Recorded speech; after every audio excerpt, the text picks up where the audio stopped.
There's so much money floating around in this area, but it is not directed where the help is needed.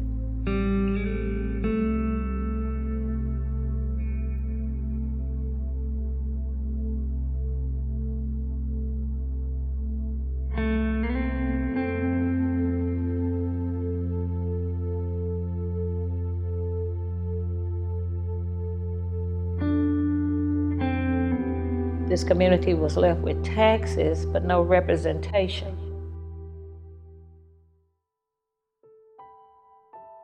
Food desert, there is a technical definition, and it's basically the residents live within outside of a mile from the nearest local grocery store. So we see definitely pockets within Houston that have food deserts, and I think it's hard to conceptualize that we have pockets around the city that have food deserts when we drive down 45 and we see billboards advertising for Burger King and all sorts of fast food restaurants. But there are pockets around Houston where individuals have to drive over a mile to get to the closest grocery store. Within Sunnyside, as a food desert, the ideal with any food desert is that there has to be demand in order to, let's say that many times people focus on a large grocer or a large retail to come in and put a store there and to use that as a means to address the food desert. But at the same time, a large grocer is still a business, and it's not that they're just going to go somewhere just because it sounds good and they're going to want to lose business. They have to feel as though there is a demand for those products. As a consequence, we have pockets where there are no grocery stores or little access to healthy, affordable foods.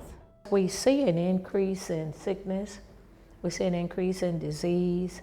We see a lot of the seniors with diabetes and heart problems. And so, you know, we're connected as human beings.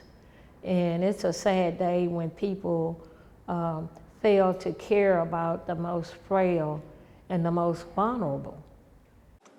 The reason why it takes more time to even see that demand is because the same way in these same communities, they're also less likely to be knowledgeable of what healthier options are, why healthier options are even something that should be of interest, and that also comes along with what they're consistently exposed to. So there's a huge educational and knowledge gap about nutrition and healthier options, how to prepare them.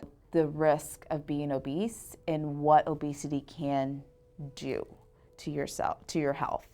Some individuals state that obesity is bad, but then they can't make the link to heart disease or high cholesterol or diabetes. You start to develop those pockets or you develop those deserts when those areas are less able to push for what needs to be there compared to other neighborhoods that have been afforded different opportunities to be able to push for those changes.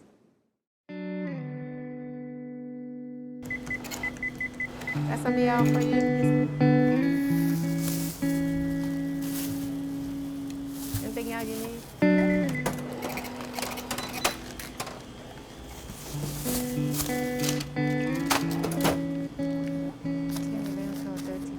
Thank you. My name is Jennifer Wu. I like the food myself, and I want my customer to, using it too. It's good for them too, so if something good for them, I'll do it.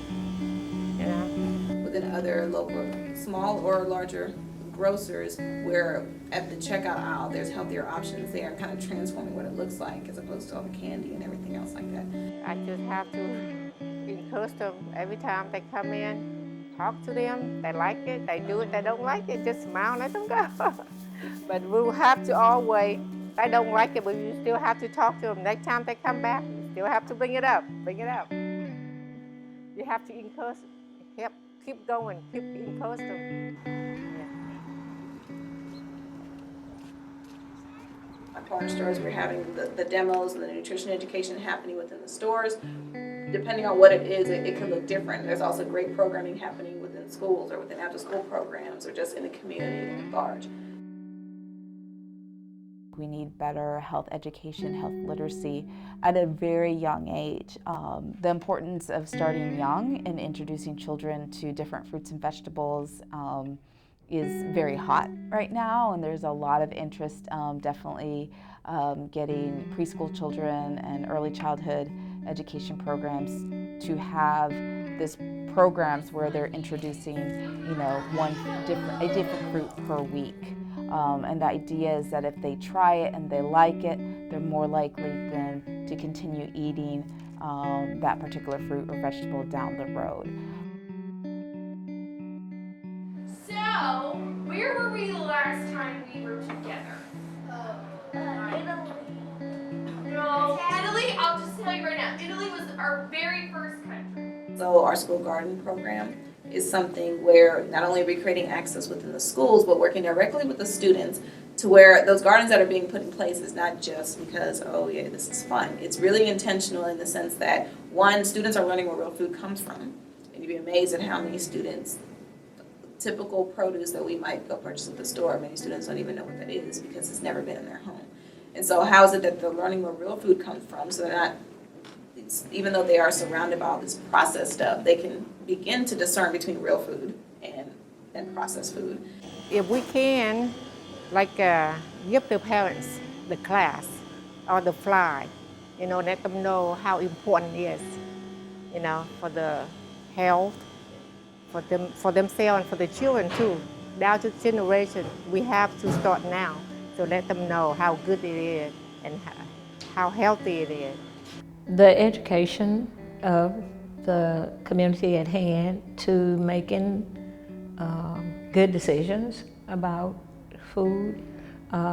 We generally have those at every outreach that we do. We have someone to educate them on how to cook certain fruits and vegetables, some that the community is not familiar with.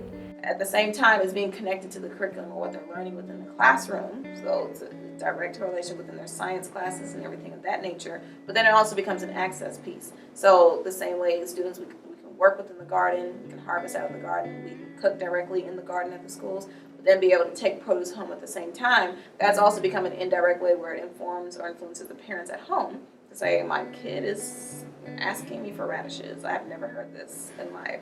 And they're actually wanting it, like I'm going to go to the store and buy radishes. So at the same time that the child is transforming it and having an interest more in healthier options, it's causing the parent's buying behavior, purchasing behavior to change, and also what they're putting in the house to change. Also bringing in the parents and the community members to be involved within the school gardens. So it creates a sense of community at the same time, all because of a garden that's within a school. The opportunities that I get is a way to help those people get back on track and begin to change in their lives by changing their eating habits.